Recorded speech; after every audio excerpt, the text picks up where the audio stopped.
Jemaat diundang untuk berdiri. Mari kita mulai ibadah kita dengan memuji Tuhan dari Kidung Jemaat 64. Bila kulihat bintang gemerlapan.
Kebaktian Prapaskah kita yang ketiga ini berlangsung dalam nama Bapa, Anak, dan Roh Kudus.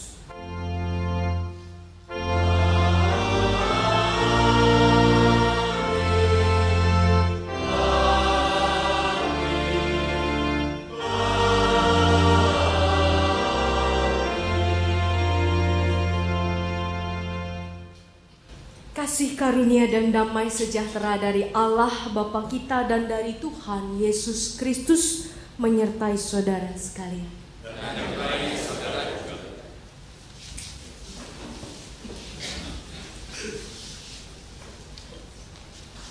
Petrus yang artinya adalah batu karang dipanggil secara spesial oleh Yesus ketika dia berada di Danau Genesaret sedang mencari ikan.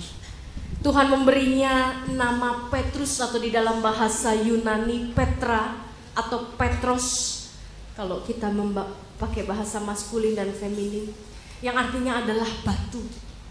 Tapi apakah betul Petrus memiliki pribadi seperti batu yang teguh, yang kuat? Nanti kita akan bersama-sama merefleksikan seorang Petrus dalam kehidupan kekristenannya dan bagaimana dia menjadi seorang rasul yang penuh kuasa Allah. Namun sebelumnya kita kembali akan memuji Tuhan dari Kidung Jemaat nomor 372, bait 1 sampai 3.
Kita berdoa. Tuhan, kami ingin ikut Tuhan, tapi seringkali ketika kami mau mengikut-Mu, kami enggan untuk memikul salib kami. Kami menjadi anak-anak Tuhan yang penuh dengan kebimbangan, keraguan, dan menjadi sungkan untuk ikut Tuhan. Tapi sesungguhnya roh kami ingin senantiasa mengikut-Mu di tengah kelemahan tubuh kami. Kami juga tahu ketika kami mengikut Tuhan artinya adalah kami memikul salib-Mu, salib kami. Artinya kami juga rela untuk menderita, rela untuk taat dan setia, rela untuk memberikan yang paling berharga sekalipun dalam hidup kami untuk menjadi pengikut Tuhan. Tapi seringkali kami juga melihat hal-hal lain lebih berharga daripada Tuhan. Kami melihat banyak hal yang ada dan ditawarkan oleh dunia lebih menarik ketimbang Tuhan. Dan kami lebih suka untuk membela hal-hal yang berasal dari dunia ketimbang membela Tuhan. Kami mencari apa yang ditawarkan oleh dunia ketimbang apa yang ditawarkan oleh Tuhan. Ampuni kami. Kami tahu juga Tuhan, ketika kami ingin mengikut Tuhan maka kami harus menyangkal diri. Kami harus mengosongkan diri kami, menekan keegoan kami, keinginan hati kami, dan menjalankan keinginan hati Tuhan. Tapi godaan di dunia ini begitu berat Tuhan, begitu banyak dan begitu menggiurkan, sehingga kami tidak mampu menyangkal diri. Kami ikut dengan apa yang menjadi kenikmatan kami. dengan apa yang kami inginkan, bukan yang Tuhan inginkan. Dan ketika kesusahan menindas kami, menimpa hidup kami menjadi lemah, kami menjadi putus asa, dan kami seringkali juga marah sama Tuhan. Marah pada keadaan, marah pada segala sesuatu, dan bukannya merenungkan apa yang menjadi kegagalan dan kesalahan kami. Ampuni kami Tuhan, kalau kami bukanlah pengikut Tuhan yang baik, kami bukanlah pengikut Tuhan yang setia, tapi kami mau belajar untuk terus mengikut Tuhan dengan setia dan menjadi pengikut terbaik bagi Tuhan. Tolong kami, angkat kami, kuatkan kami, agar kami tidak gagal lagi. Beri kami Roh Kudus-Mu, sukacita-Mu, damai sejahtera-Mu, agar di dalam hidup ini kami dapat menampakkan kasih Tuhan lebih dari hari-hari sebelumnya. Demi Kristus, Allah yang telah memberi kami kehidupan, dan Allah yang terus ada di dalam kehidupan kami, membuat kami melihat hidup itu baik, hidup itu berharga. Dalam nama-Mu kami berdoa. Amin. Kidung Jemaat 158.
Mendengar berita anugerah yang terambil dari 2 Petrus, dari 1 Petrus 5 ayatnya yang ke-6 sampai ke-10.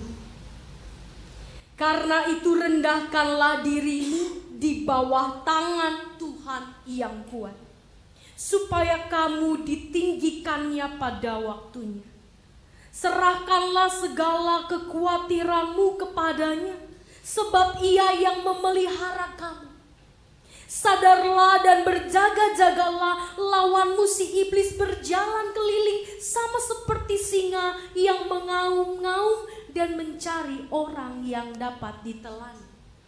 Lawanlah dia dengan iman yang teguh, sebab kamu tahu bahwa semua saudaramu di seluruh dunia menanggung penderitaan yang sama. Dan Allah, sumber segala kasih karunia, yang telah memanggil kamu dalam Kristus pada kemuliaannya yang kekal, akan melengkapi, meneguhkan, menguatkan, mengokohkan kamu sesudah kamu menderita seketika lamanya. Ialah yang mempunyai kuasa sampai selama-lamanya. Amin. Demikianlah berita anugerah dari Tuhan. Syukur kepada Allah.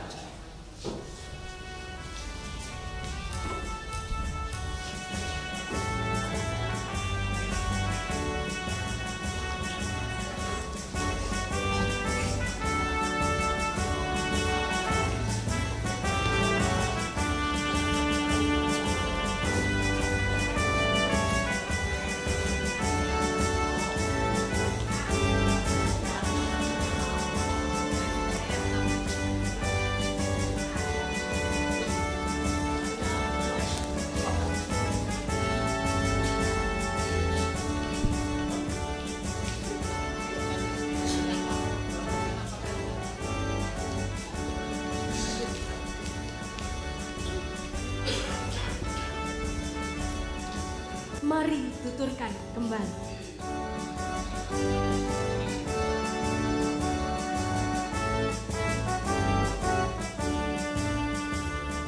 Mari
Tuhan, kami mau belajar untuk terus menuturkan cerita kebaikan Tuhan. Kami mau terus menuturkan kabar baik bagi dunia. Kami mau terus menuturkan pengampunan dari Tuhan, karya keselamatan dari Tuhan yang kami alami di dalam hidup kami kepada orang-orang di sekeliling kami. Agar nama Tuhan terus menggema, agar nama Tuhan terus dimuliakan, agar nama Tuhan terus dipuji dan ditinggikan.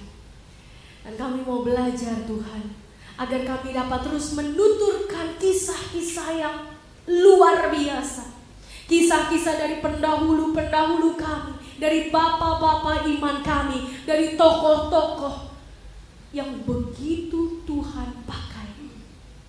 Dan kami yakin, bukan hanya tokoh-tokoh di Alkitab saja yang dapat Tuhan pakai, tapi kami yang hidup di masa sekarang ini, yang hidup di dewasa ini, kami juga dapat Tuhan pakai untuk terus mewartakan karya-karya Tuhan.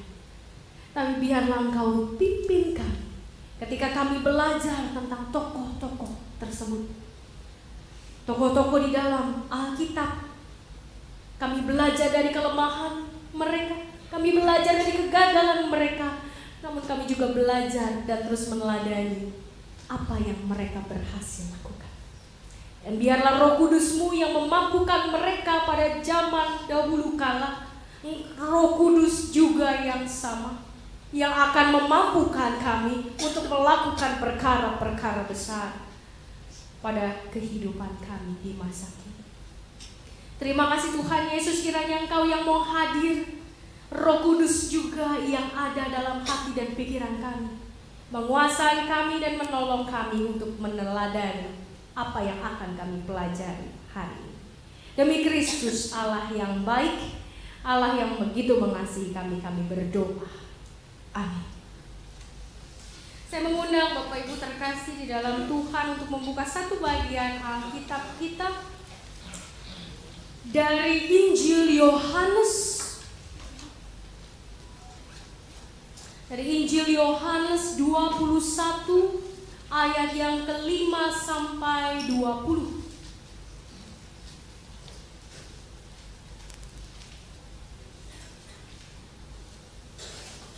Ayat ke-5 sampai 19. Yohanes 21 ayat 5 sampai 19. Kata Yesus kepada mereka, "Hai anak-anak, adakah kamu mempunyai lauk pauk?" Jawab mereka, "Tidak ada." Maka kata Yesus kepada mereka, "Tebarkanlah jalamu di sebelah kanan perahu, maka akan kamu beroleh." Lalu mereka menebarkannya, dan mereka tidak dapat menariknya lagi karena banyaknya ikan. Maka murid yang dikasihi Yesus itu berkata kepada Petrus, "Itu Tuhan." Ketika Petrus mendengar bahwa itu adalah Tuhan, maka ia mengenakan pakaiannya sebab ia tidak berpakaian, lalu terjun ke dalam danau. Murid-murid yang lain datang dengan perahu karena mereka tidak jauh dari darat, hanya kira-kira 200 hasta saja. Dan mereka menghela jala yang penuh ikan itu. Ketika mereka tiba di darat, mereka melihat api arang dan di atasnya ikan dan roti. Kata Yesus kepada mereka, "Bawalah beberapa ikan yang baru kamu tangkap itu." Simon Petrus naik ke perahu lalu menghela jala itu ke darat, penuh ikan-ikan besar, 153 ekor banyaknya. Dan sungguh pun sebanyak itu jala itu tidak goyang. Kata Yesus kepada mereka, "Marilah dan sarapanlah." Tidak ada di antara murid-murid itu yang berani bertanya kepadanya, "Siapakah engkau?" Sebab mereka tahu bahwa ia adalah Tuhan. Yesus maju ke depan, mengambil roti dan memberikannya kepada mereka. Demikian juga ikan itu. Itulah ketiga kalinya Yesus menampakkan diri kepada murid-muridnya sesudah ia bangkit dari antara orang mati. Sesudah sarapan depan Yesus berkata kepada Simon Petrus, "Simon anak Yohanes, apakah engkau mengasihi aku lebih daripada mereka ini?" Jawab Petrus kepadanya, "Benar Tuhan, Kau tahu bahwa aku mengasihi Engkau." Kata Yesus kepadanya, "Gembalakanlah domba-domba." Kata Yesus pula kepadanya untuk kedua kalinya, "Simon anak Yohanes, apakah engkau mengasihi aku?" Jawab Petrus kepadanya, "Benar Tuhan, Engkau tahu bahwa aku mengasihi Engkau." Kata Yesus kepadanya, "Gembalakanlah domba-domba." Kata Yesus kepadanya untuk ketiga kalinya, "Simon anak Yohanes, apakah engkau mengasihi aku?" Maka sedih hati Petrus karena Yesus berkata untuk ketiga kali, "Apakah engkau mengasihi aku?" Dan ia berkata kepadanya, "Tuhan, Engkau tahu segala sesuatu. Engkau tahu bahwa aku mengasihi Engkau." Kata Yesus kepadanya, "Gembalakanlah domba-dombaku. Aku berkata kepadamu, sesungguhnya ketika engkau masih muda, engkau mengikat pinggangmu sendiri, dan engkau berjalan kemana saja kau kehendaki. Tetapi jika engkau sudah menjadi tua, engkau akan mengulurkan tanganmu dan orang lain akan mengikat engkau dan membawa engkau ke tempat yang tidak kau kehendaki." Dan hal ini dikatakannya untuk menyatakan bagaimana Petrus akan mati dan memuliakan Allah. Sesudah mengatakan demikian, ia berkata kepada Petrus, "Ikutlah aku." Sedemikian jauh pembacaan firman Tuhan. Berbahagialah kita yang membaca, merenungkan, dan melakukan firman.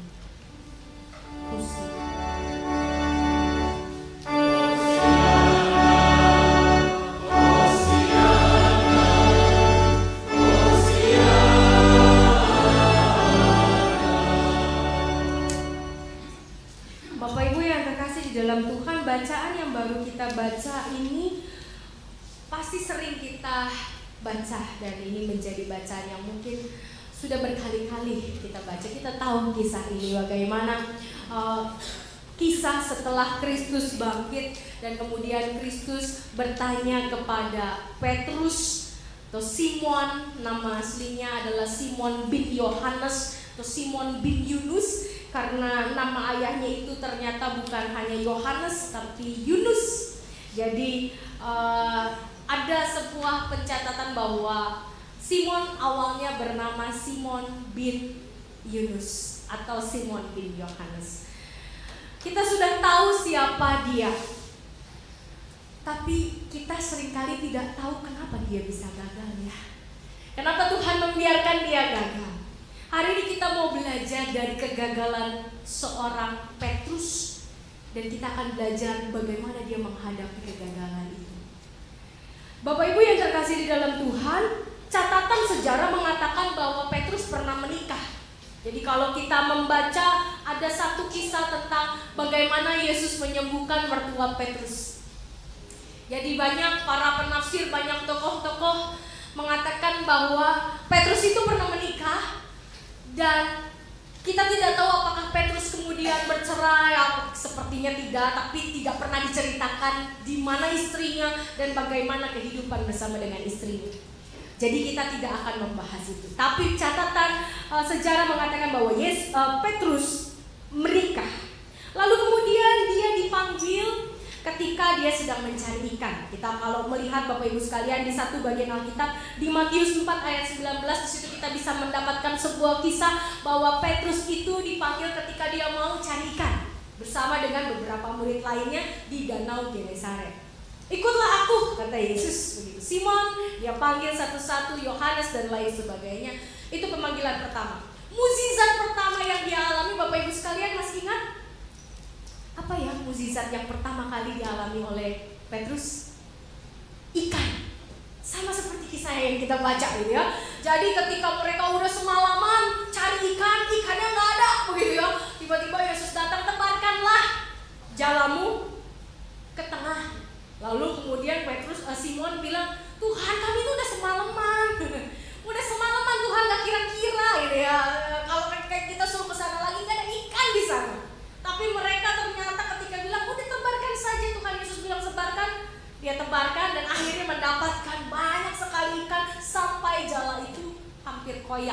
kita melihat kisahnya yang dituliskan. Nah, Bapak Ibu sekalian, itu mukjizat pertama yang dialami oleh Petrus, dan mukjizat itulah yang membuat Petrus kemudian ikut dengan Yesus. Sekarang pertanyaannya adalah, siapa Petrus bagi Yesus? Namanya awalnya adalah Simon atau Kefas. Lalu Tuhan memanggil dia. Kefas itu adalah bahasa Aram dari Petrus sebetulnya, batu. Tapi Tuhan menggantinya dengan bahasa Yunani, menggunakan Petrus. Petrus tahu banget arti namanya. Artinya adalah batu karang. Jadi kalau kata Petrus itu di dalam bahasa Yunani yang maskulin disebutnya Petros, di dalam bahasa Yunani yang feminin disebutnya Petra. Kita tahu ada gunung namanya Petra. Artinya gunung batu. Petrus itu. Siapa Petrus bagi Yesus? Petrus adalah seorang murid yang dikasihi. Walaupun tidak pernah dicatat bahwa Petrus adalah murid yang paling dikasihi. Tadi kita mendapatkan sebuah fakta bahwa di ayat ke-7 dikatakan, maka murid yang dikasihi Yesus itu berkata pada Petrus. Berarti ada murid lain yang dikasihi oleh Yesus, yaitu penulis Injil Yohanes, yang kemudian diketahui adalah Yohanes. Itu murid yang paling muda, begitu, dia yang paling dikasih. Tapi ternyata Petrus itu punya banyak sekali momen-momen bersama Yesus. Banyak sekali Petrus itu diajak untuk pergi baik berdua maupun bertiga bersama dengan Yohanes dan Yakobus. Ada 3 murid terdekat Yesus, dan Petrus adalah salah satunya. Nah, Bapak Ibu yang terkasih di dalam Tuhan, ketika Tuhan memberikan nama Petrus yang artinya adalah batu, Bapak Ibu sekalian, kalau batu itu sifatnya apa? Keras. Ya, keras, apalagi kuat, apalagi tidak mudah hancur gitu ya. Tapi kalau lama-lama katanya batu mah lama-lama ditetesin air juga pecah gitu ya. Tapi pada dasarnya batu itu kuat, batu itu keras, batu itu kokoh, teguh. Harusnya dia adalah orang yang berpendirian begitu ya, karena kalau batu itu kokoh teguh, harusnya Petrus juga yang diberi nama artinya batu begitu, batu karang, artinya berdiri teguh begitu, tidak mudah tergoyahkan, harusnya seperti itu.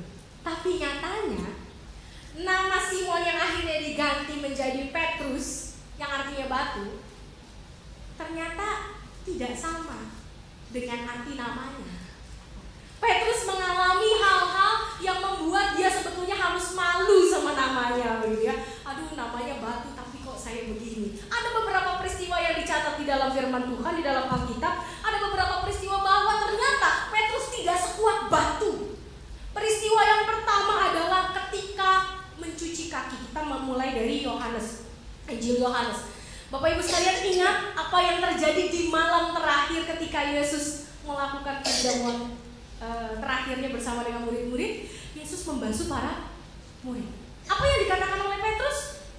Jangan, Tuhan jangan basuh kakiku. Kenapa? Karena dia tahu dia punya banyak kelemahan. Dia tidak sekuat yang dibayangkan, dia tidak sekokoh yang dibayangkan. Seperti namanya, dia punya banyak kelemahan. Dia merasa tidak layak dibasuh oleh Tuhan, karena dia tahu dia bukan siapa-siapa. Makanya dia bilang, kalau Tuhan mau basuh aku, jangan kakiku saja, semuanya biar aku kudus, biar aku benar-benar dibersihkan sama Tuhan, karena aku ini kotor. Itu maksud Petrus ketika pembasuhan kaki. Lalu ada kisah lain di Matius 14 ayat 22 sampai 32. Bapak Ibu sekalian, ingat ketika Petrus sedang di atas perahu, ada sosok Yesus. Lalu Yesus berjalan di atas air dan Yesus berkata pada Petrus, mari. Hanya Petrus yang coba nyemplung, Bapak Ibu sekalian, di kisah itu ya. Petrus coba, dia awalnya bisa berjalan, tapi lama-lama ternyata memang imannya goyah, akhirnya nyemplunglah dia dan dipegang oleh Yesus. Ternyata iman dia juga tidak sekuat namanya, batu karang. Ternyata dia juga ragu, dia meragu Dia penakut, Bapak Ibu sekalian. Lalu ada kisah lain tentang Petrus yang menunjukkan kelemahannya, ada. Tapi ada juga kisah yang menunjukkan kekuatan imannya. Kisah itu ada di Matius 16 ayat 16. Dia adalah rasul pertama yang mengatakan bahwa Yesus adalah Mesias. Tidak ada rasul lain yang mengatakan Yesus itu Mesias. Yesus itu anak Allah yang maha tinggi. Hanya Petrus. Jadi itu juga merupakan sebuah kebanggaan. Jadi Petrus punya kelemahan, tapi Petrus juga punya kelebihan. Dia mengakui Yesus sebagai anak Allah, sebagai Mesias. Dan hanya satu-satunya yang mengakui Yesus sebagai anak Allah adalah Petrus. Lalu kemudian di Matius 26 ayat 33, ini juga kisah yang seringkali kita lihat, seringkali kita saksikan, kita dengarkan baik lewat drama ataupun membaca firman Tuhan. Ketika di Taman Getsemani Yesus mau ditangkap, apa yang dilakukan Petrus? Dia potong telinga hamba imam besar. Berani banget loh Bapak Ibu. Itu perbuatan yang sangat berani. Karena yang namanya imam besar itu gak bisa dilawan. Sekali ngelawan, hukumannya babak, mati. Begitu dia potong, dia ingin menunjukkan kepada Yesus bahwa dia memang adalah salah satu murid yang akan mati juga bersama Yesus. Karena Petrus ternyata pernah mengumbar janji. Kalau kita mau mempelajari dan membaca kisah hidup Petrus bersama Yesus, Petrus pernah ngomong begini. Ketika Yesus berkata, kamu tuh akan menyangkal saya 3 kali. Petrus bilang, gak mungkin Tuhan, pakai bahasa kita ya. Gak mungkin, andai kata engkau mati pun aku akan ikut mati. Gak akan aku meninggalkanmu. Petrus pernah ngumbar janji begitu. Sehingga dia juga mungkin malu hati. Begitu Yesus ditangkap gitu ya, dia ingin membela Yesus dengan memotong telinga hamba imam besar. Nah, Bapak Ibu yang terkasih di dalam Tuhan, tapi akhirnya Petrus jatuh imannya ketika dia sudah menunjukkan iman yang besar itu dengan memotong telinga, dengan mengakui Yesus sebagai Mesias. Dia juga jatuh sampai paling bawah, sampai terpuruk, yaitu ketika dia akhirnya gagal membuktikan janjinya pada Tuhan, dan dia menyangkal Kristus sebanyak 3 kali sebelum ayam berkokok. Tapi yang unik di sini adalah begini. Yesus tahu bahwa Petrus akan menyangkal dia. Kenapa Yesus kasih tahu sama Petrus? Kenapa ya Yesus ngomong dulu sama Petrus? Petrus, kamu tuh bakal menyangkal aku. Kira-kira kenapa Bapak Ibu sekalian? Saya membayangkan ada 2 hal. Yang pertama adalah supaya Petrus aware, sadar bahwa dia punya kelemahan, dia punya ketakutan, dia punya hal yang bisa membuat dia menjauh dan jatuh. Hal yang kedua adalah bahwa Yesus memang ingin membuat Petrus hancur dalam tanda kutip. Waduh, kok Yesus mau buat Petrus hancur nih Bapak Ibu sekalian. Bapak Ibu sekalian, bukan berarti Yesus ingin membuat hati Petrus hancur dan akhirnya Yesus bilang, tuh kan, aku pernah bilang, sekarang kejadian kan, nah malu loh. Enggak, Yesus bukan untuk menghancurkan seperti itu. Tapi Bapak Ibu sekalian, kalau kita berbicara soal pondasi, pernahkah Bapak Ibu sekalian melihat ada rumah dibangun di atas bukit batu? Kalau saya pergi ke Sangir, ke desa suami saya, itu banyak sekali rumah-rumah tuh dibangun di atas bukit batu. Lalu kadang-kadang saya tanya sama suami, itu benar-benar nempel di atas batu ya? Gak bakal jatuh ya? Yang gak nempel gitu sih, kata suami saya.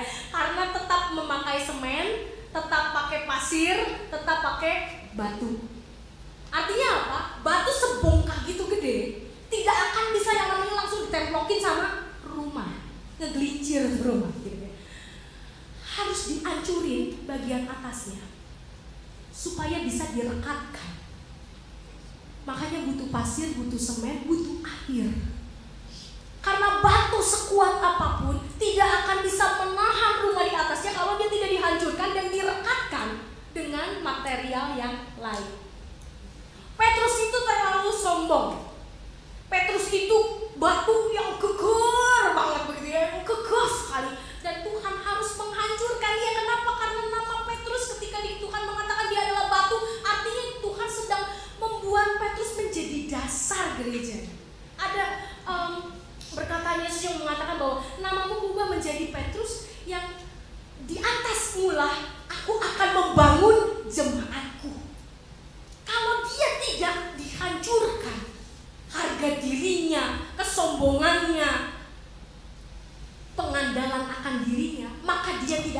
direkatkan dengan jemaat dan dia tidak akan pernah bisa menjadi fondasi, menjadi dasar di mana jemaat Tuhan dibangun.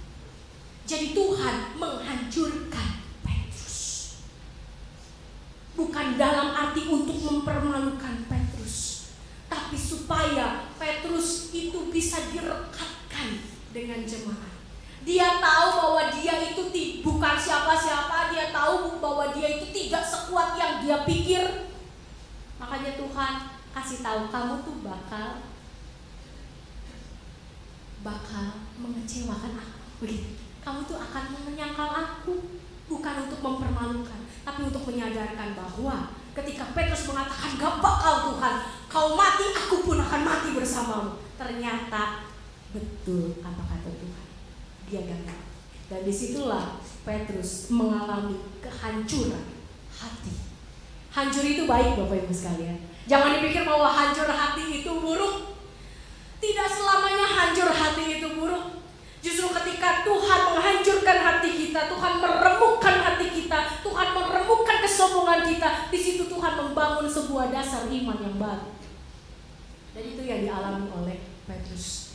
Dia memang dihancurkan karena kesalahannya, tapi karena kesalahan itulah Petrus akhirnya memperjuangkan imannya sampai mati oleh Kaisar Nero, disalib terbalik.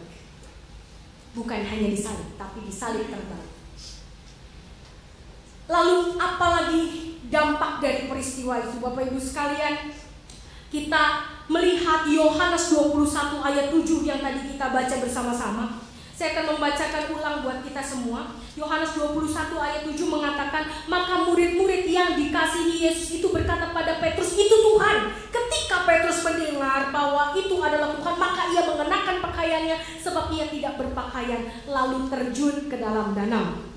Di dalam tafsiran asli memang dikatakan bahwa ini ada telanjang benar-benar, tapi Bapak Ibu sekalian, saya nggak pernah bisa membayangkan seorang nelayan telanjang bulat mancing ikan gitu ya. Hanya orang gila yang telanjang bulat gitu ya. Nggak ada yang namanya nelayan mancing ikan dia telanjang bulat masuk angin Bapak Ibu gitu ya.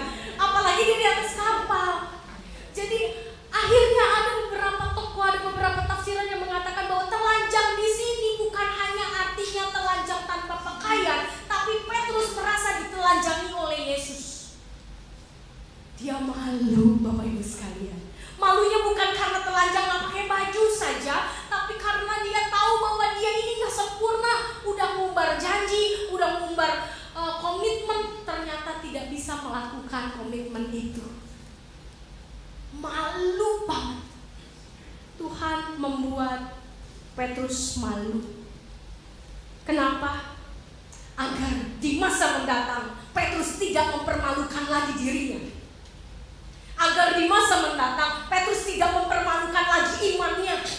Agar di masa mendatang Petrus tidak lagi mempermalukan Tuhannya. Dan dia menjaga hidup kudus, dia menjaga pengajarannya, dia menjaga hidupnya dengan sangat baik, sehingga tidak ada satupun orang yang mampu mempermalukan dia lagi. Tuhan mau Petrus merasakan rasanya malu sama Tuhan, sehingga dia dibuat malu sama Tuhan. Agar apa? Agar dia tidak mengulangi kesalahan yang sama dan akhirnya mempermalukan imannya lagi, mempermalukan dirinya sendiri lagi. Lalu kemudian di ayat yang ke-11, tadi kita tahu kenapa kemudian Yesus memberi tahu bahwa Petrus akan menyangkal. Yang pertama, Tuhan ingin menghancurkan Petrus, menghancurkan kesombongannya, menghancurkan harga dirinya supaya dia tidak berpegang pada harga dirinya. Sebagai murid yang dikasihi, sebagai murid yang diutamakan Yesus, sebagai murid yang selalu diajak Yesus kemana-mana, dihancurkan supaya dia tidak sombong. Lalu kedua, dibuat malu supaya dia akhirnya tidak mempermalukan dirinya lagi, tidak mempermalukan imannya lagi. Tapi ternyata Yesus juga punya maksud yang lain. Kita membaca ayat 11, Yohanes 21 ayat 11 mengatakan demikian. Simon Petrus naik ke perahu, lalu menghela jala itu ke darat, penuh ikan-ikan besar, 153 ekor banyak. Bapak Ibu sekalian, kalau Bapak Ibu sekalian pernah ke daerah Sulawesi Utara, baik itu Manado ataupun Sangir Kalau, Bapak Ibu akan terkagum dengan besar ikan yang ada di sana. Saya itu mentok pasar tuh pasar Impres dan pasar Kopro. Kira-kira berapa besar gede ikan yang saya suka lihat? Ya paling enggak segede betis saya. Betis saya udah gede Bapak Ibu sekalian ya. Atau paling enggak ya setengah dari paha saya udah gede. Tapi Bapak Ibu sekalian, ketika saya ke rumah suami dan kemudian ke pasar, saya cuma bengong. Lalu mama mertua saya colek-colek, kenapa? Itu ikan mah. Iya, itu setengah, nggak nyampe setengah, sepertiga dari ikan itu sebesar paha saya. Saya bilang ikannya segede apa ya mah? Besar sekali. Dan kalau kemudian disaksikan oleh Injil Yohanes, ada ikan-ikan besar. Saya nggak pernah bisa membayangkan ikan besar pada saat itu adalah ikan hanya sebesar ikan apa ya? Ya mungkin ikan kakap begitu ya misalnya gitu ya. Ikan yang buat pempek itu ikan apa Bapak Ibu?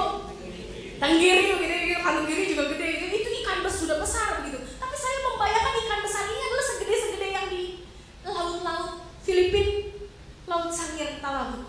Besar sekali. Dan jala zaman itu, ya ampun ya, kalau sekarang kita jalannya mungkin sudah lebih kuat, bahan jalannya tentu lebih kuat. Jala zaman itu, saya nggak berpikir bahwa itu jala yang kuat. Dan di dalam jala itu ada berapa ikan? 153. Beratnya berapa ya? Gitu ya. Saya beratnya nggak mau apa nyebutin berat nggak enak. Tapi kalau misalnya andai kata paha saya saja ditimbang mungkin ada 20 kilo misalnya gitu ya. 20 kilo dikali 153 ikan.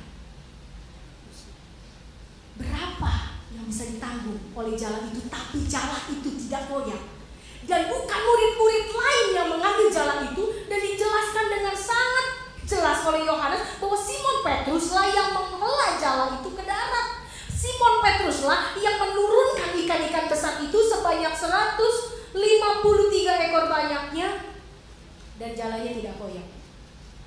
Dikatakan Simon Petrus, bukan Simon Petrus dan teman-temannya, bukan Simon Petrus dan saudara-saudaranya, bukan Simon Petrus dan Yohanes, tapi Simon Petrus menghela. Ada yang ingin Yesus katakan sebetulnya di sini, bahwa selemah apapun kamu, sekotor apapun kamu, sekurang-kurangnya kamu, kalau ada aku di sisimu, kamu akan kuat. Tuhan memberi janji kepada Petrus melalui peristiwa ini. Tuhan bukan hanya ingin menghancurkan keegoisan Petrus, kesombongan Petrus. Tuhan bukan hanya ingin membuat Petrus malu karena dosa-dosanya, tapi Tuhan juga ingin mengangkat Petrus, ingin membuat Petrus kuat, ingin membuat Petrus sadar bahwa oke, kamu pernah salah, so bukan berarti kamu nggak akan saya pakai kan? Oke, kamu memang punya banyak kelemahan, kamu penakut, kamu suka ngumbar janji, tapi bukan berarti kamu tidak akan menjadi rasul besar kan? Oke, kamu dulu pernah menyangkal saya, tapi saya yakin dan percaya kamu di depan tidak akan menyangkal saya lagi. Oleh karena itu Yesus memberikan peristiwa ini untuk dialami sendiri oleh Petrus, bahwa dia memang lemah, jala itu memang lemah, tapi ternyata kuat ketika ada Kristus bersama dengan dia. Jadi Yesus juga ingin Petrus merasa kuat. Yesus ingin Petrus mengandalkan dia yang adalah Allahnya, Juru Selamatnya. Dan yang terakhir, ayat 15 sampai 19. Kita pernah membahas ini di dalam khotbah beberapa tahun yang lalu. Bahwa di sini ada 3 kali Tuhan pakai tanya begitu ya. Apakah kau mengasihi aku? Apakah kau mengasihi aku? Apakah kau mengasihi aku? Kasih yang dipakai oleh Tuhan Yesus di dalam bahasa Yunani menggunakan kata agape. Petrus, apakah kau agape sama aku? Jawab pertama Petrus adalah, ya Tuhan, saya agape sama Tuhan. Makanya ditanya lagi sama Tuhan, tuh Petrus, apakah kau agape sama aku? Ya Tuhan, aku agape sama engkau. Tapi ternyata Petrus itu bohong. Dia tuh gak bisa agape sama Tuhan. Agape itu hanya bisa dilakukan oleh Tuhan dan tidak bisa dilakukan oleh manusia. Makanya ketika Tuhan Yesus bertanya untuk ketiga kali, Petrus, apakah kau agape sama aku? Petrus mengatakan, Tuhan, kau tahu aku. aku filia sama engkau. Disinilah Petrus jujur. Kenapa Yesus bertanya sampai 3 kali? Karena Yesus pengen Petrus jujur, apa adanya lah. Jangan mengarang-arang, jangan mengatakan apa yang memang tidak bisa kamu katakan, tidak bisa kamu lakukan. Tapi ketika kamu bisa melakukan, ya jangan bilang tidak bisa melakukan. Yesus ingin Petrus jujur terhadap dirinya sendiri, bahwa memang dia tidak bisa menyaingi kasih Tuhan. Dia tidak bisa menyaingi kasih Tuhan. Dia hanya mampu filia sama Tuhan dan tidak mampu agape sama Tuhan. Dia tidak mampu mencintai Tuhan seperti Tuhan mencintai dia. Dia hanya mampu mencintai Tuhan seperti layaknya manusia mencintai Tuhan. 4 hal yang kita pelajari dari Petrus. Hubungannya bersama dengan Yesus. Tuhan menghancurkan dia. Tuhan membuat dia menyesal dari dosa-dosanya. Tuhan membuat dia malu. Tapi Tuhan membuat dia kuat. Dan Tuhan juga membuat dia bisa jujur. Dan ketika Petrus mengatakan, Tuhan aku filia sama Tuhan, sampai akhir hidupnya dia sungguh dapat membuktikan bahwa memang dia filia sama Tuhan. Dia mencintai Tuhan dengan segenap hatinya, dengan segenap jiwanya, walau tidak sebesar cinta Tuhan kepada dia.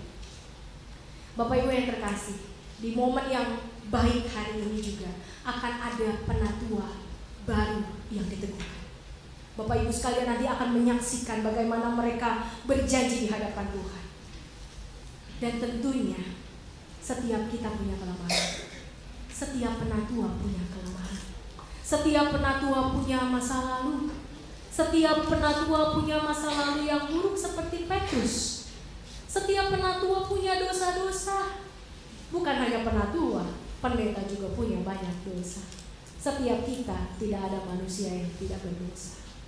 Tapi marilah kita lihat bagaimana Tuhan memakai para penatua, para manusia yang lemah ini. Jala yang sangat tipis, jala yang mungkin tidak kokoh, jala mungkin yang terbuat dari benang yang mungkin benang kasur, bukan benang kenur yang lebih kuat. Tapi ternyata jala ini tidak robek. Dan ketika penatua-penatua baru yang akan diteguhkan ini tidak menjadi robek, bukan karena mereka memang kuat, tapi karena Tuhan kuat bagi mereka. Karena ada Tuhan yang kuat. Jadi nanti Bapak Ibu sekalian, terimalah dan dukunglah mereka dalam doa. Karena mereka pun masih manusia. Saya pun masih manusia. Masih punya banyak keterbatasan. Masih punya banyak kelemahan. Tapi jangan kita melihat kelemahannya, karena Kristus tidak melihat kelemahan Petrus. Dia tidak mengungkit dosa Petrus. Ketika dia berjumpa dengan Petrus pertama kali, ketika dia ada di danau ini, dia bilang sama Petrus, dia nggak langsung ngomong dulu dosa lu begini ya, enggak. Dia nggak ngomong begitu. Atau dia tidak mengungkit, Petrus kamu ingat nggak bahwa dulu kamu pernah salah kan? Tuh kan aku udah bilang. Nah, Petrus nggak bilang begitu. Yesus tidak bilang begitu sama Petrus. Bahkan Yesus menguatkan Petrus. Jadi marilah Bapak Ibu sekalian, kita dukung saudara-saudara kita ini di dalam doa.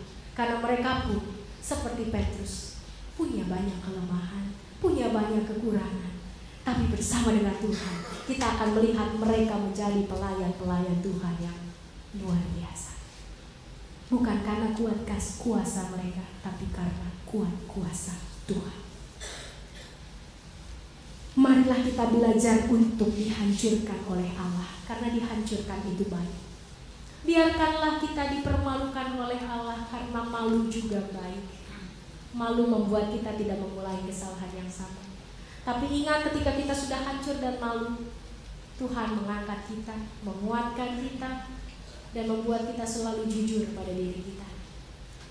Kalau bisa, katakan bisa. Kalau tidak, katakan tidak. Andai kata tidak bisa pun, minta Tuhan untuk memampukan kita. Amin.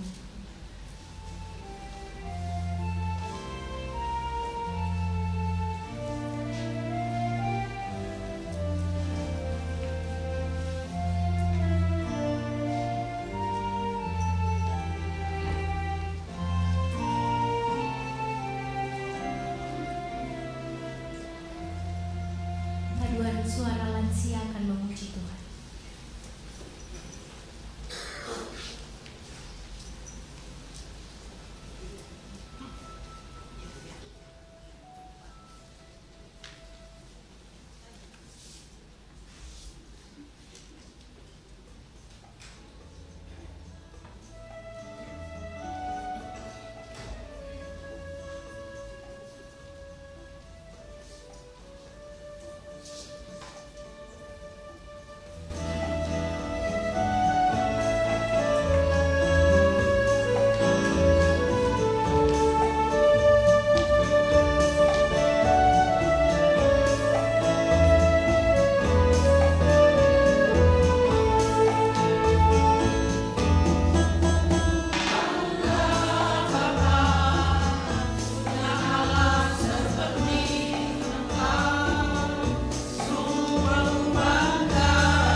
Jemaat yang dikasihi Tuhan, marilah kita bersama dengan umat Allah masa lalu, masa kini, dan masa depan mengingat akan pengakuan pada baptisan kita menurut pengakuan iman rasuli.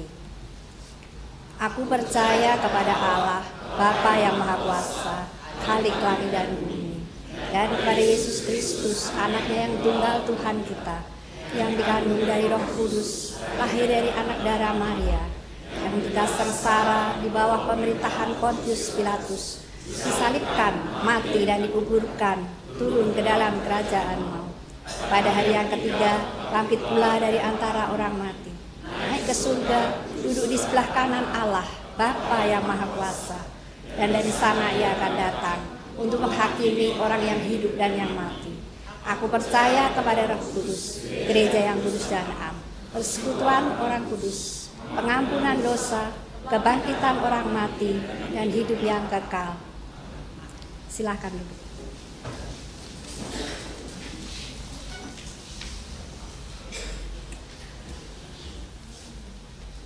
kita akan masuk pada pelayanan peneguhan penatua. Kita datang ke hadapan Allah Bapa yang Maha Kasih dan Maha Murah untuk menyelenggarakan peneguhan penatua sebagai pelayan dan pemimpin gereja Tuhan. Kristus sebagai kepala gereja sepanjang zaman telah memanggil setiap orang percaya, laki-laki dan perempuan, untuk melayani gereja. Roh Kudus menolong semua orang percaya memahami dan menghayati panggilan mereka, melaksanakan misi gereja dengan mewujudkan persekutuan, serta melaksanakan kesaksian dan pelayanan dalam konteks masyarakat, bangsa, dan negara di mana gereja berada, agar terwujud keesaan gereja dan kesejahteraan umat manusia, yaitu keadilan, perdamaian, dan keutuhan ciptaan.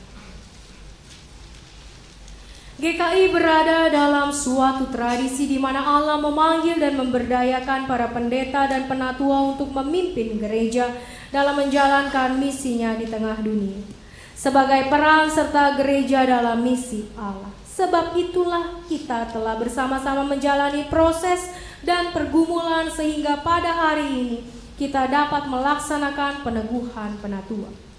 Para penatua dipanggil untuk pembangunan tubuh Kristus. Mereka membangun jemaat dalam iman, pengharapan, dan kasih.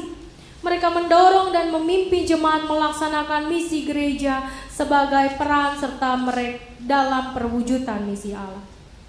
Mereka melayani dengan membangun kehidupan spiritual jemaat, menjaga pengajaran gereja dengan ajaran yang sehat, dan melaksanakan perkunjungan pastoral kepada anggota untuk berbagi suka dan duka, menghiburkan yang susah, menguatkan yang lemah, membalut yang terluka, mencari yang terhilang dan tersesat, serta menolong yang sakit dan yang menghadapi kematian. Mereka menjadi teladan dalam iman, berjuang untuk perdamaian, keadilan, dan keutuhan ciptaan, berjuang untuk keesaan gereja dan keesaan umat manusia, serta berjuang menantikan penggenapan kerajaan Allah. Mari kita berdoa. Kami bersyukur kepada Tuhan karena Engkaulah kepala gereja kami, Engkau yang juga memilih, meneguhkan dan melengkapi setiap anak-anak Tuhan untuk menjadi pelayan-pelayan bagi umat Tuhan. Dan bila hari ini kami akan menyaksikan beberapa saudara-saudara kami akan mengambil janji di hadapan Tuhan dan di hadapan jemaat untuk menjadi pemimpin sekaligus pelayan di dalam Kristus. Biarlah Engkau yang meneguhkan, melengkapi, dan menguatkan mereka, sehingga di dalam suka duka mereka melayani, mereka tetap teguh imannya. Mereka dapat terus menjadi orang yang berpengharapan dan menjadi teladan. Kuatkanlah mereka, sebab mereka juga tidak hanya melayani kami umat Tuhan di gereja ini, tapi mereka juga menjadi pelayan Tuhan di rumah, sebagai suami, sebagai istri, sebagai orang tua, sebagai anak. Jadi biarlah Tuhan mereka mampu menjalankan pelayanan secara holistik agar mereka tetap menjadi berkat. Terima kasih ya Kristus, Sang Kepala Gereja. Dalam nama-Mu kami berdoa dan bersyukur. Amin. Saya mengundang umat untuk berdiri. Sebagai hamba Tuhan Yesus Kristus, perkenankanlah saya bertanya, apakah jemaat siap mendukung para calon untuk diteguhkan sebagai penatua? Umat dipersilahkan duduk. Saudara-saudara calon penatua, sekarang saya ingin mengajukan beberapa pertanyaan kepada saudara-saudara. Saudara-saudara calon penatua, saudara telah dicalonkan dan dipilih oleh jemaat untuk jabatan penatua.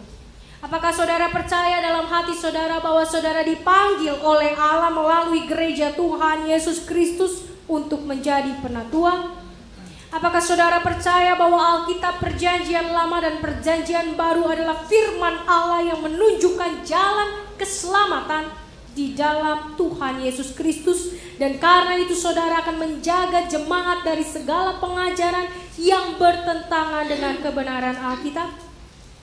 Apakah saudara bersedia memberitakan Injil dari Tuhan dan Juru Selamat kita Yesus Kristus dan memegang kesaksian Alkitab itu serta menjaga keutuhan gereja? Apakah saudara bersedia mendalami Alkitab dengan rajin dan hidup dalam anugerah Tuhan?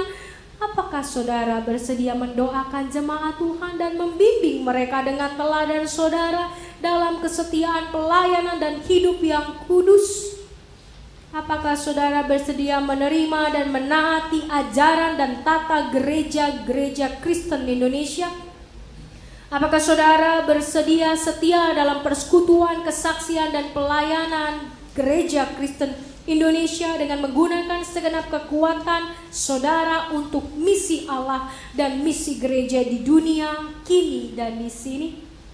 Apakah saudara bersedia bekerja sama dalam jemaat, majelis klasis, majelis sinode wilayah, dan majelis sinode untuk memajukan perwujudan keesaan gereja serta menantikan dalam segala pengharapan kedatangan Kristus kembali? Apakah jawab saudara Edi Karlowe? Saya percaya dan bersedia. Apakah jawab saudara Irawan Rudianto? Saya percaya dan bersedia. Apakah jawab saudara Mulyadi Tamsir? Saya percaya dan bersedia. Apakah jawab saudara Peter Sion? Saya percaya dan bersedia. Apakah jawab saudari Diana Kusnadi? Saya percaya dan bersedia. Apakah jawab saudari Mersis M. Dharma? Saya percaya dan bersedia. Apakah jawab saudari Sari Paramita? Apakah jawab saudara Budi Santoso?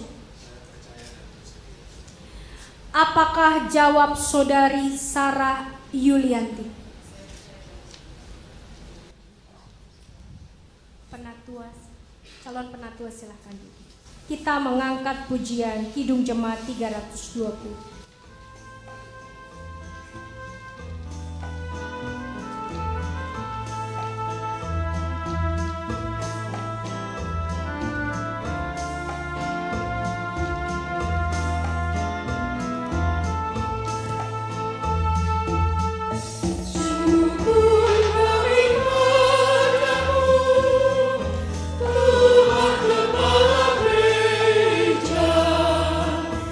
Sebab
Selaku hamba Tuhan Yesus Kristus, saya meneguhkan Saudara Edi Karlowe ke dalam jabatan penatua dalam nama Bapa, Anak, dan Roh Kudus. Amin.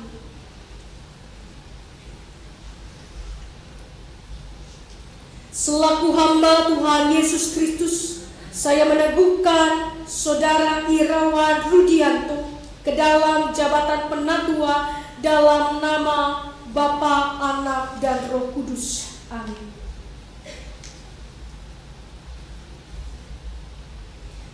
Selaku hamba Tuhan Yesus Kristus, saya meneguhkan Saudara Mulyadi Tafsir ke dalam jabatan penatua dalam nama Bapa, Anak, dan Roh Kudus. Amin.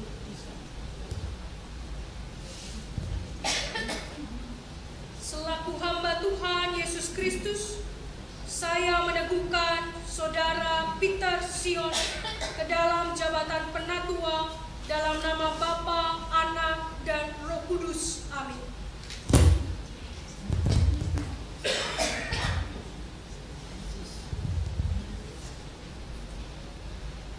Selaku hamba Tuhan Yesus Kristus, saya meneguhkan Saudari Diana Kusnadi ke dalam jabatan penatua dalam nama Bapa, Anak, dan Roh Kudus. Amin.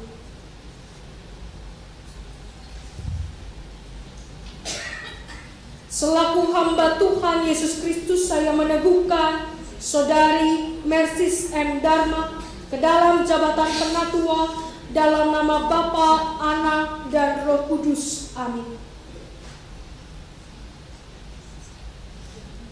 Sebagai hamba Tuhan Yesus Kristus, saya meneguhkan Saudari Sari Paramita ke dalam jabatan penatua dalam nama Bapa, Anak, dan Roh Kudus. Amin. Selaku hamba Tuhan Yesus Kristus, saya meneguhkan Saudara Budi Santoso ke dalam jabatan penatua dalam nama Bapa, Anak, dan Roh Kudus. Amin. Selaku hamba Tuhan Yesus Kristus, saya meneguhkan Saudari Sarah Yulianti ke dalam jabatan penatua dalam nama Bapa, Anak, dan Roh Kudus. Amin.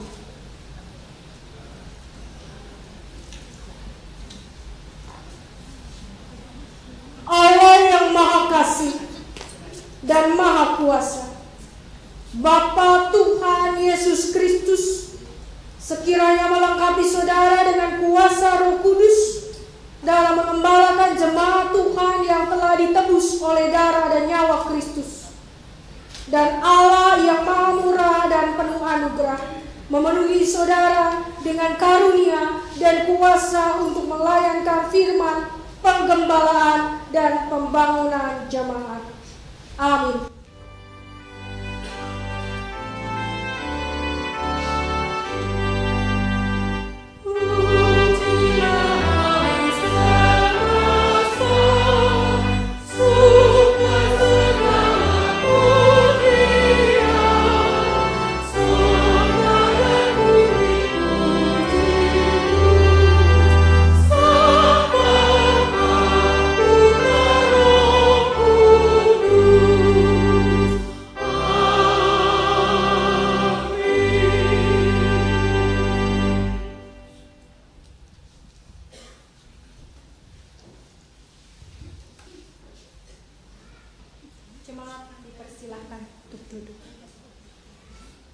Respon terhadap peneguhan.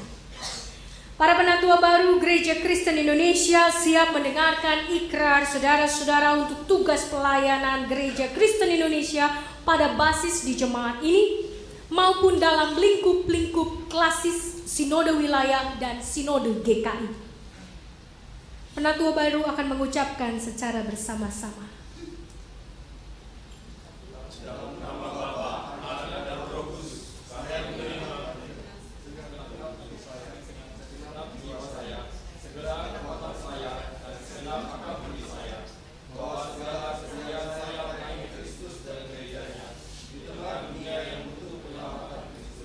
Sebagaimana telah saya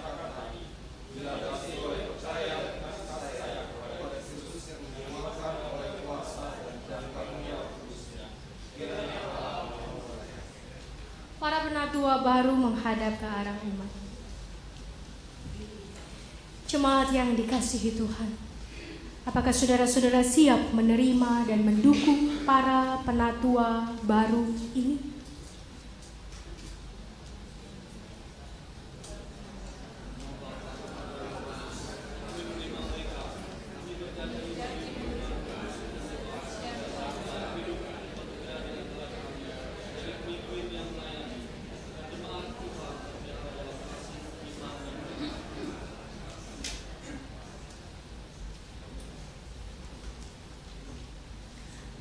Sebentar lagi kita akan menyaksikan penyerahan piagam, juga pembacaan piagam peneguhan penatua baru.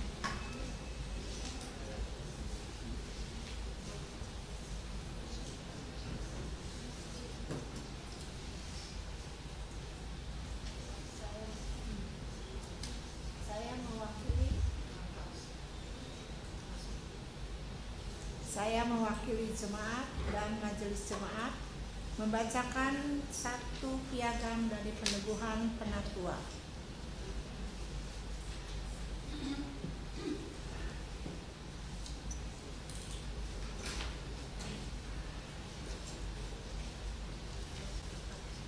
Majelis Jemaat Gereja Kristen Indonesia Kafling Polri Jelambar, piagam peneguhan penatua nomor 329 /GKI KPL /3 Romawi /2014.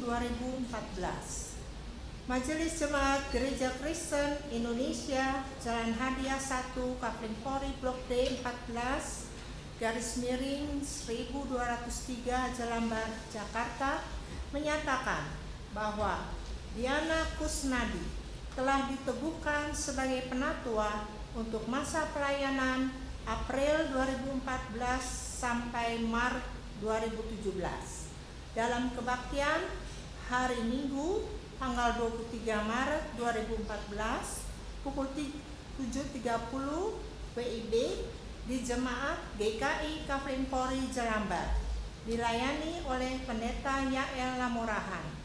Jakarta 23 Maret 2014. Majelis Jemaat GKI Kafling Polri, Pendeta Yael Lamurahan selaku Ketua Umum, Penatua Listianus Suryadi selaku Sekretaris Umum, dan pendeta yang melayani Pendeta Yael Lamurahan. Dan bagi penatua yang baru, Majelis Jemaat akan menyerahkan piagam beserta dengan peranti gerejawi dan tata gereja dan tata laksana Gereja Kristen Indonesia.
Penatua baru dipersilahkan untuk duduk di atas. Kalau tadi Bapak Ibu sekalian melihat ada dua penatua yang mendapatkan segepok piranti gerejawi. Kenapa hanya dua? Karena penatua yang lain sudah punya, gitu ya. Karena penatua Diana dan penatua Sari adalah penatua yang baru, sehingga kami memberikan satu perangkat piranti gerejawi yang isinya adalah piranti administrasi, tata gereja, dan tata laksana Gereja Kristen Indonesia. Bersama ini juga ada rekan-rekan penatua yang akan mengakhiri periode pelayanan mereka sebagai penatua. Tapi bukan berarti mereka berhenti melayani, tapi mereka akan terus melayani di dalam kehidupan mereka. Tapi mereka akan menyelesaikan periode pelayanan mereka hingga tanggal 31 Maret 2014. Sehingga pada saat ini mereka tetap bertugas walau nanti mereka akan turun dan duduk di tengah jemaat. Saya panggilkan kepada Ibu Penatua Esther Arwinda dan Bapak Penatua Freddy Hartanto. Saya atas nama jemaat dan majelis jemaat mengucapkan terima kasih untuk kesediaannya melayani bersama, menjadi pelayan dan pemimpin di tengah jemaat ini, dan kiranya Tuhan terus menguatkan Bapak dan Ibu di dalam pelayanan di seluruh kehidupan. Terima kasih, Tuhan Yesus memberkati. Silakan duduk.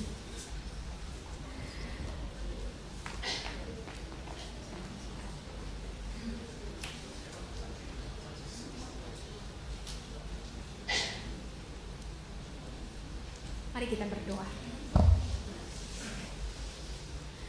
Tuhan, kami mengucap syukur kalau pada hari ini kami sudah dapat menyaksikan saudara-saudara kami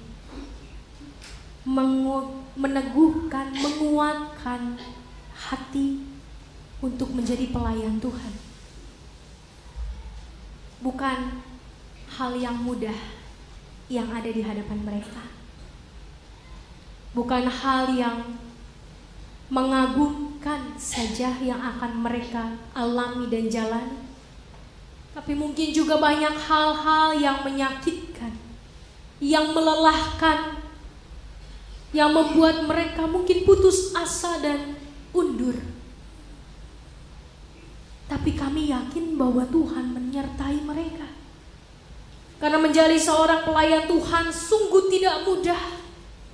Menjadi seorang pelayan Tuhan di tengah jemaat Tuhan, di tengah kepelbagaian, dan di tengah begitu banyaknya kebutuhan yang harus dipenuhi, sungguh menuntut mereka bekerja dengan sangat keras. Tapi kami percaya bahwa ada tangan Tuhan yang menuntun mereka dan yang akan selalu menolong mereka, dan tidak akan membiarkan mereka terjatuh.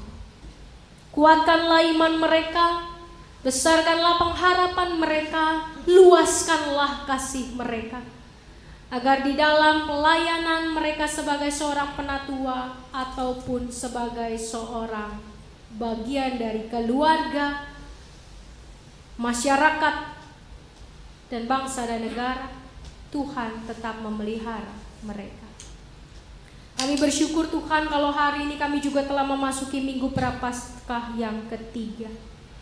Kami tahu Tuhan, masa-masa Prapaskah ini adalah masa ketika kami akan diingatkan terus akan karya pengorbanan-Mu di atas kayu salib.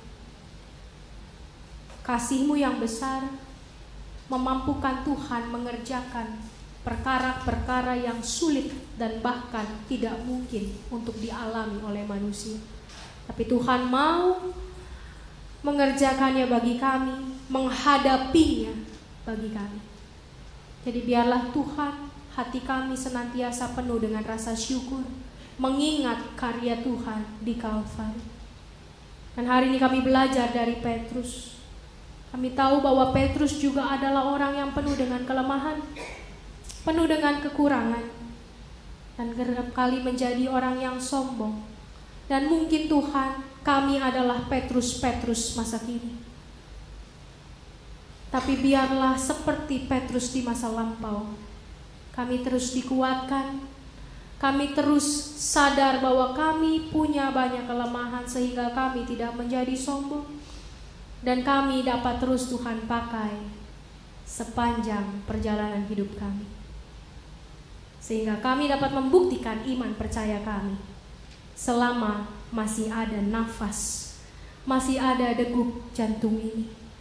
masih ada kesempatan dari Tuhan bagi kami. Dan bila hari ini kami juga berdoa untuk saudara-saudara kami dimanapun berada, anggota jemaat GKI Kafling Polri yang mengalami pergumulan hidup, kami berdoa biarlah mereka juga dapat mengatasi setiap persoalan hidup itu bersama dengan Tuhan. Mereka menghadapi masa lalu yang kelam, mereka juga bisa bangkit dari masa lalu yang kelam, seperti Petrus bangkit dari masa lalu dan kegagalan-kegagalan serta kesalahan-kesalahannya, dan bahkan sungguh berubah bersama dengan Tuhan. Biarlah kami sungguh dapat meneladani Petrus. Kami tidak hanya menjadi orang-orang yang pandai mengumbar janji kami, tapi kami juga menjadi orang-orang yang pandai dalam menggenapi dan melakukan janji-janji yang kami katakan, baik di hadapan sesama kami, suami, istri, anak, orang tua, maupun di hadapan Tuhan. Kami berdoa untuk saudara-saudara kami yang sedang sakit. Kami berdoa untuk Ibu De Vretes yang sampai saat ini masih dalam masa pemulihan. Kuatkanlah dia, berikan kepada dia kesempatan untuk bisa menikmati kasih karunia Tuhan lewat kehidupan yang masih Tuhan percayakan. Kami berdoa juga untuk Bapak Saragi yang juga di dalam masa pemulihan. Kiranya Tuhan juga yang menyertai dia, walaupun ia jauh dari kami, tapi biarlah kami senantiasa berdoa bagi beliau, menguatkan beliau, sehingga beliau tidak menjadi putus asa dan lemah, tapi terus semangat di dalam Tuhan.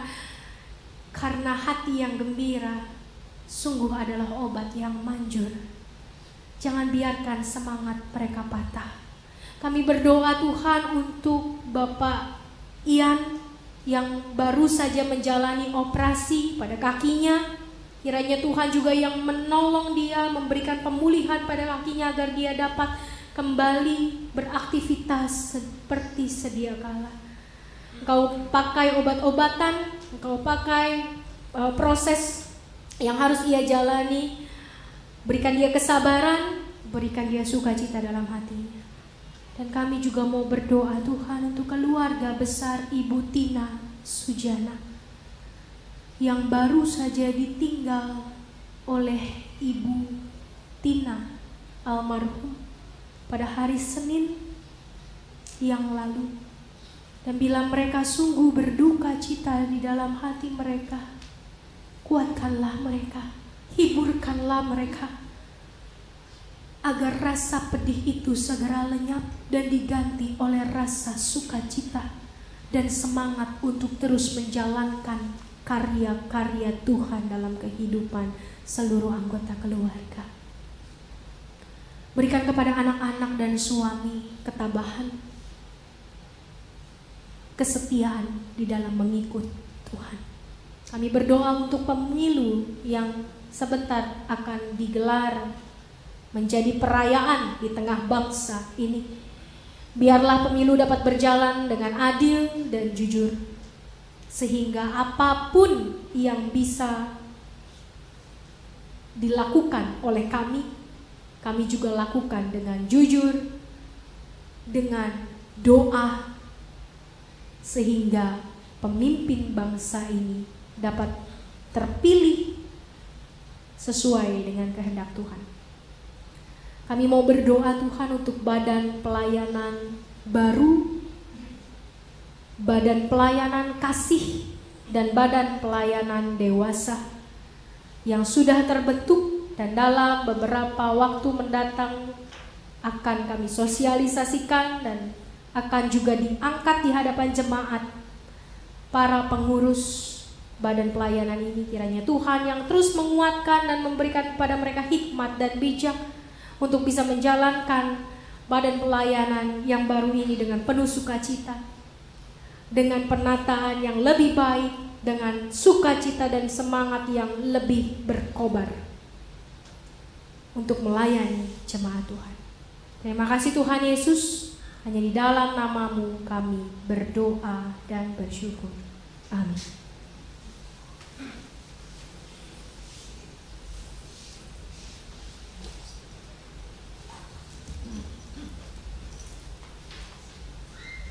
Kepada kita diberikan kesempatan untuk memberikan persembahan sambil mengingat nats persembahan dari Mazmur 96 ayatnya yang ke-8. Berilah kepada Tuhan kemuliaan namanya, bawalah persembahan dan masuklah ke pelatarannya. Kita menyanyikan Kidung Jemaat 341 bait yang pertama sampai 3, Kuasamu dan Namamu lah.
Tuhan yang Maha Besar, Tuhan yang Maha Pengasih, sumber berkat kami. Kami menyadari sepenuhnya ya Tuhan, keberadaan kami, semua yang kami miliki, hanya dari Engkau sendiri, Tuhan yang punya. Kalau kami boleh mengembalikan sebagian untuk gereja-Mu di tempat ini, biarlah Tuhan Kau mau periksa hati setiap kami, memberikan dengan penuh kerelaan, penuh sukacita, karena kami sadar semuanya adalah berkat yang telah kami terima dari Tuhan. Engkau kuduskan persembahan ini ya Tuhan. Berkati setiap orang yang akan menggunakannya, sehingga berguna bagi pelayanan gereja-Mu di tempat ini. Engkau mau pimpin setiap kami ya Tuhan, berikan kami berkat anugerah Tuhan. Berikan kami kemampuan untuk dapat melayani lebih dan lebih lagi, agar menjadi suatu persembahan yang terbaik yang dapat kami berikan kepada Tuhan. Engkau mau pimpin setiap kami ya Tuhan, agar kami boleh melakukan segala sesuatunya. Jadikan kami menjadi sumber berkat bagi orang lain. Jadikan kami juga menjadi saksi dimanapun kami berada. Kalau sebentar kami juga akan meninggalkan tempat ini, Tuhan juga akan sertai setiap kami, agar kami juga boleh hadir di tempat ini kembali pada minggu depan. Kami serahkan ya Tuhan seluruh doa kami ini hanya di dalam nama Tuhan Yesus Kristus, Juru Selamat kami yang satu-satunya. Amin. Mari kita menyanyikan nyanyian pengutusan dari Kidung Jemaat 376 bait yang pertama sampai keempat. Ikut Dikau saja Tuhan.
jujur kepada Petrus. Tuhan mengajarkan apa artinya malu kepada Petrus. Tapi kehancuran dan malu itu tidak menghalangi Petrus untuk berkarya lebih baik lagi.